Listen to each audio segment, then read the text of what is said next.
Right. Lean is the most spread management concept of all time. And the problem with that is that no one really knows what it's all about. And that has been my main research theme for the latest 10 years. What is it really about? And I got the opportunity to be inside of Toyota Japan for many hours, and I was standing in the corner for 3 months first, saying nothing, just observing what are they doing in this company. And then after a while I got the opportunity to ask how questions. How do they do that? And then by the end, the latest half a year, I got the opportunity to ask why questions. Why do we really use this? And I have one story that I think summarizes a lot what Lean is really about. And this is a story about a company that within their industry, they were considered to be really lean. They were the main benchmark. No one were as lean as they were. So lean was used as an adjective defining what they were doing. And they said, we have been leanifying for many years. So lean was used as a verb. So they said, we are lean maybe, they were proud, but there must be something more. So they got in contact with Toyota Japan and got in contact with a man called Oba-san. So they flew him to their company and they wanted him to evaluate their company. So he said, show me your factory. And they brought him in and he started to ask a lot of questions. Questions and questions and questions.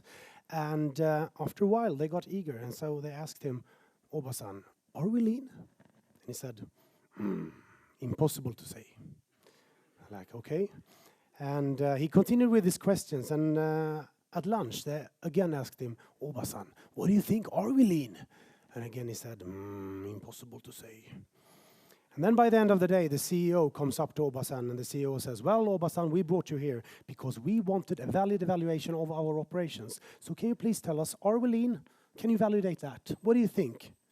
And then he said, it's impossible to say because I wasn't here yesterday.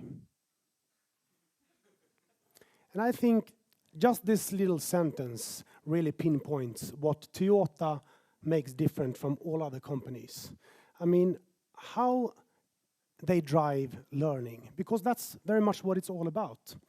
Now I prepared some charts here, like a chef program. So this company, they felt that they were lean. Their perception of operational excellence was that they could take some kind of KPI and say, well, we are lean, we are having real good customer satisfaction or high employee satisfaction, or we are profitable. But Oba-san said it's not about the absolute performance. It's about if I can come here at day 1 and see that you're performing on this level, and then I can come here at day 2 and see that you're performing on this level.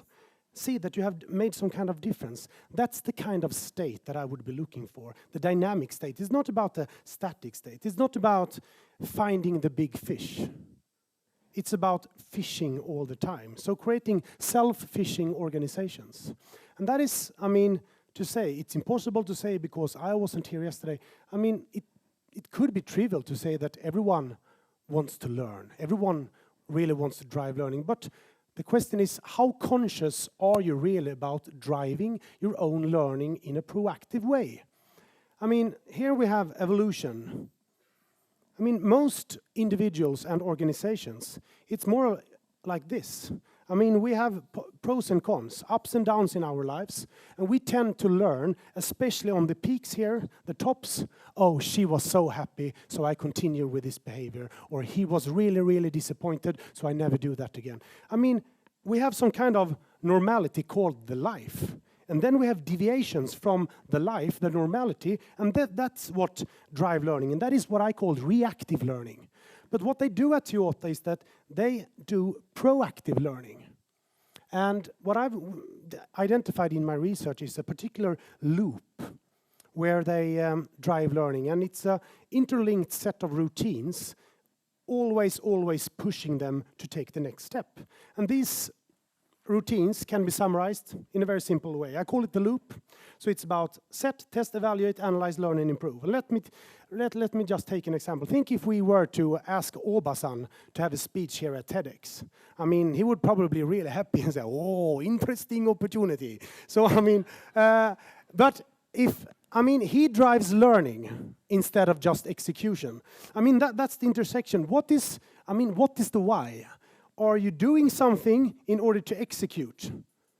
Just to do it, or are you doing it in order to learn? If you make pancakes, do you just make the pancakes and you're happy and you feel, oh, that was really nice pancakes? Or do you make the pancakes in order to learn, meaning, how am I going to do the pancakes so the next time I do the pancakes, I will be able to do it a little bit better? That's a totally different type of mindset. How many times do you have a coffee with your best friend and say, now I'm going to have a coffee, and I'm going to have this intense coffee break with my best girlfriend, Anna, and I really hope that I will learn something, so the next time I have a coffee with her, I will be able to do it a little bit nicer. And then one can question, what is nicer? Maybe she will become happier, or I become happier, or, it depends on what is nicer or better. But this is the intersection. How do we really put our focus when doing things? So Obasan, he would say, okay, we have a TEDx speech. He would say, well, what is the intention of my TEDx speech? So he would analyze the customers and he would come up, this is my intention. So he could come up with a strategy here. Here's the intention. This is what I want to produce. This is the ahas that I want to deliver at my TED speech. And then he would have an hypothesis about how to deliver that intentions. So he would have the different stories. Maybe he would take his own story and so on. Different sets of activities, all comprising this 18 minutes speech. So he would have a strategy, because the strategy is to have an intention and know how to get there. So he set his best TEDx speech before he come here. And I call that proaction. Before you do it, because the loop contains of proaction, action, reaction. So before he comes here, he would say, well, this is my best way of doing it. Then he would test it, meaning test his hypothesis. So he would write it up like this, and he will try to produce it as he did it. And then after, reaction. So we have proaction, action, reaction. Reaction, that would be, well, can we find any deviation from my best way of doing it? And the deviations would be, first, from a process perspective. Well, here we have check and check, but here we have a deviation. So we can have a deviation here, meaning that this was a little bit delayed, and this one becomes a little bit shorter. So we have two deviations here. So deviations from process perspective, and then he could also ask the audience, did they like it or not? And he could have a personal perspective. He could also look at the evaluation. So a hypothesis, what is my best way of doing it? Test it, and then evaluate it. And then he could analyze. Okay, all these deviations, why did they occur? What is the root trigger of why I cannot follow my best way of doing it? And I have a beautiful story about I was at the subway the other day, and I was sitting in front of a mother, and she was probably in my age, having a baby, and she was really, really, really tired. And next to her was her son, and he was a speedy. He was like running around, and then he said, Mom, what is that? And then she said, what do you mean? What is that, Mom? She was like, oh. And again, what is that? She said, it's a seat, she said. And he said, okay, why is it called a seat? She's like, I don't know why it's called a seat. He's like, why don't you know that? Well, I don't know why it's called a seat. It's a seat. But why don't you know it? It's called a seat. Its language is probably some kind of man who came up with the world 1,000 years ago. I don't know. And he's like, what is his name? And I said, I don't know what his name is. You don't even know where he lives. I don't know if it's even a man. Maybe it's a woman. Shut up, she said. And we were like sitting there, and I was fairly impressed by this 3-year-old guy that he tried to push the why question. Why did this, why? He didn't accept the what. So if we can analyze the whys of the deviation, that's when we can really learn. So the why, the trigger of the deviations from our best way of doing things, that's when we can learn something, the ahas. I learned quite a lot, but just listening to this 3-year-old guy. And then when we can do the aha, then we can change. And then we are back on the loop. The second loop. Well, what if Obasan were to do this one more time, he would probably have some different ahas triggered by the different deviations, triggered by the fact he tested his best way of doing it, and triggered by the fact that he developed a best way of doing it. But how often do you really do things in your best way? Maybe if you have a speech like this, everyone is well prepared. But if you have a dinner with your father on a Sunday, do you have that mindset? So this is the, I would say, the core making Toyota extremely different. Their dynamic capability or their learn anyhow capability. They have a capability to build new capabilities. It's not just about regular capabilities. They have a capability building capability, so they can always learn. So given this, one can question, how can this be applied to your personal life? I was writing on my doctoral thesis 4 years ago. And writing has always been a challenge for me. Many different why. I have real difficulties in concentrating when I think things are boring. But when things are fun, then I can get a real crazy maniac and focus all the time. But when things are boring, which writing is, I really have difficulties. I bleed all the time when I write. I really bleed. And then I got some feedback from a friend, and then I have this old-timer professor. He said, you know, Niklas, writing a doctoral thesis, it's about ass time. What do you mean ass time? Well, rövtid. I mean, you sit on your ass and you write. If you sit on your ass and you write for 4 hours, that way you will become a great professor. How fun is that? Well, I have a nice week. 40 hours of ass time. It's not like you feel super inspired. And my other professor said, doctoral thesis, Niklas, you don't have to write a good doctoral thesis, just write it. Oh, I feel so inspired. And my mom said, oh, Niklas, you can do so many things that you do great. But what I hear is, Niklas, maybe you picked the wrong type of profession. So you're a little bit low. But then I felt maybe this loop could be my thing. So I started the loop. I'm going to develop a capability to write. And every time I write, I'm going to write. So the next time I write, I will be able to do it a little bit better. So I took this line of routine. And I'm going to... I mean, let's just propose that, Thursday is a writing day.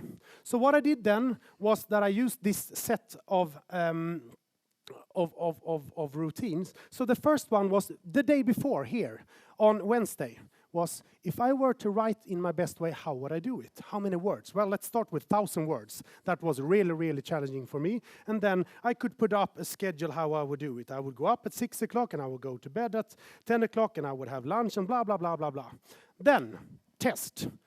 Do it.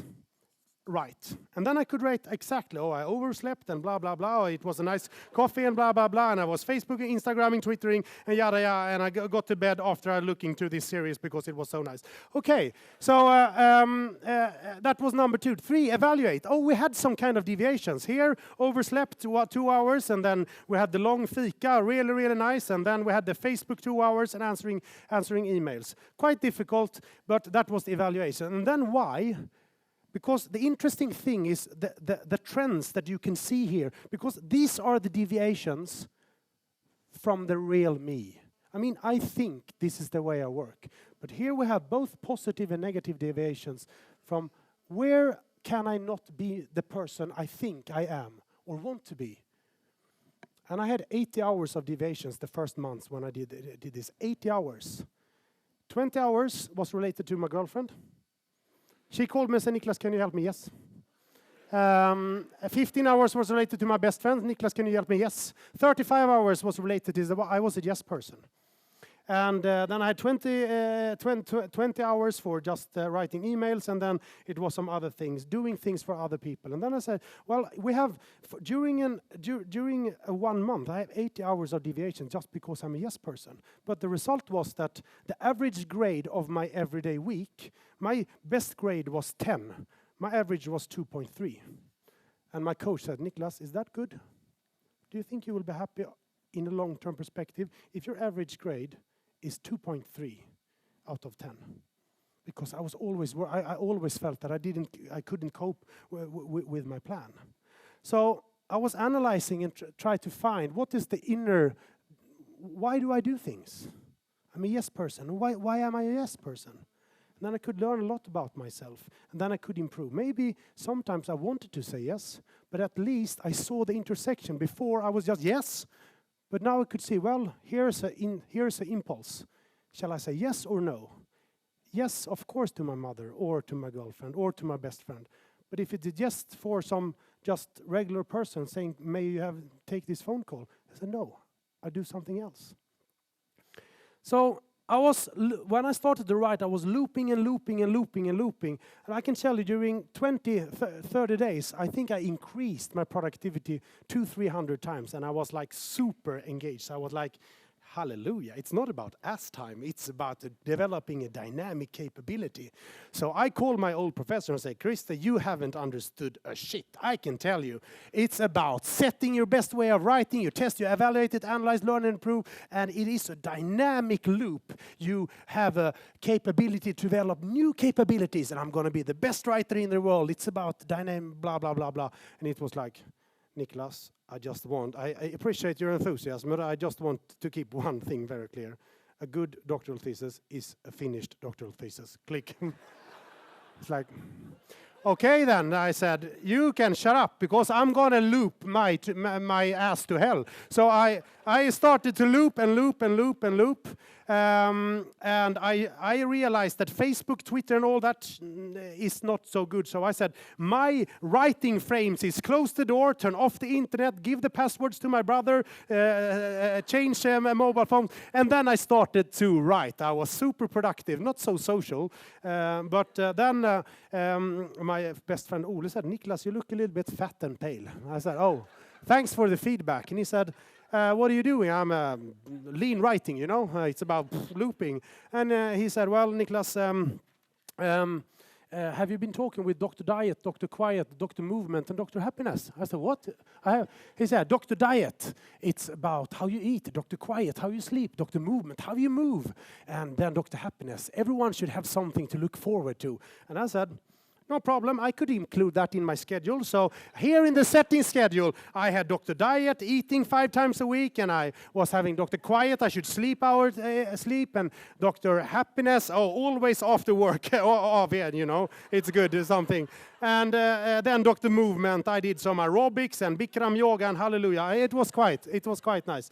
So I was looping, and you know, my mood was increased, and I lost my nice stomach, and I felt that Christer, I understand he was picky before, so I called him again and said, I understand that, well, it's not only about looping, it's you have to see the human behind and build the body, because you are what you eat and you are what you sleep. I told him, he was like, just quiet. I said, you have to talk with Dr. Diet, Dr. Quiet, Dr. Movement, and Dr. Happiness. And he was like, totally quiet, and he said, well, Niklas, I don't know what to say anymore, but the only doctor I know is Dr. Deadline. Click. And that's how they are. Professors are cruel, you know. But I learned a lot. This was the triggering point for developing this concept. And now we have been testing it in many different contexts. And I think the strength is very much about this part here. I mean, what is our best way of doing things? What is our best life? I mean, we have so many different things in our lives. This is me being really happy, and this is my life. Every week we have 168 hours. I mean, 1/3 we sleep, 1/3 we work, and 1/3 we do private things. We have many different areas. Some are Dr. Diet, Dr. Quiet, Dr. Movement, and Dr. Happiness. I mean, we could divide the life into different areas. But what I think is interesting, do you have a goal with your relationship with your father? I mean, if you die tomorrow, what is the intention with your relationship? And moreover that, how are you going to secure that this intention is realized? This is the strategy of your life. Everyone needs a strategy of their lives. I mean, if we don't have a strategy of our lives, we just end up in a reactive learning, and if we are lucky, we get some experience. But what I think is that if we take this, of course, we shouldn't overuse it, but it's a fantastic tool to think about, who am I and who do I want to be? I mean, the deviations here tells you a lot about. I'm a yes person. One of my best friends, he was working as a top management consultant for many years. And one day he got a phone call that his mother died. She got a stroke. And he was, of course, devastated. So I met him. And he said, how are you, Michael? He said, Niklas, I'm just going to give you one tip. You know, on Sundays, your mother always calls you. And 1/3 you don't even pick up the phone. And 1/3 you say, Mom, I cannot talk.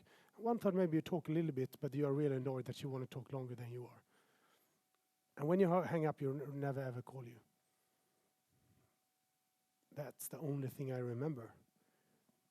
But now she's dead, and I would give away everything I own in order to get one more of those phone calls. But I can't, because she's dead.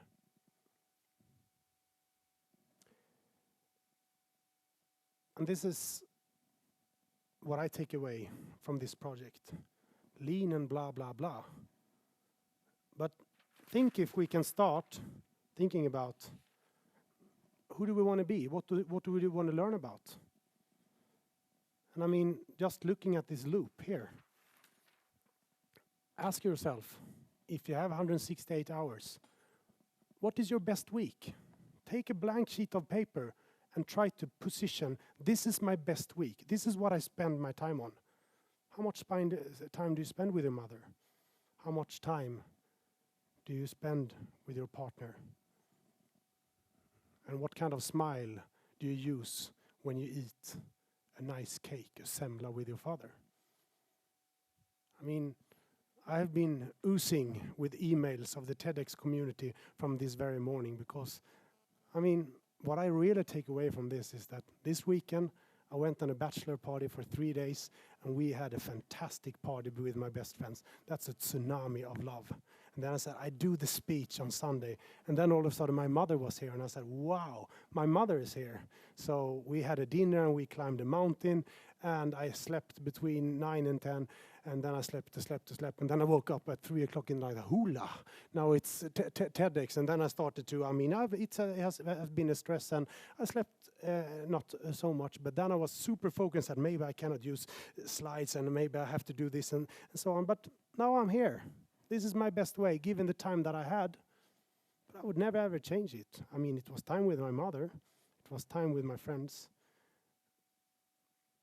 And that's one thing that I really, really think that you should think about. Never ever end up with my friend having not the possibility anymore to talk with his mother or doing something that is really important. So lean on myself has nothing to do with management concepts. It's about leaning on yourself. What is your thing? What makes you happy now and in the future? Thanks a lot.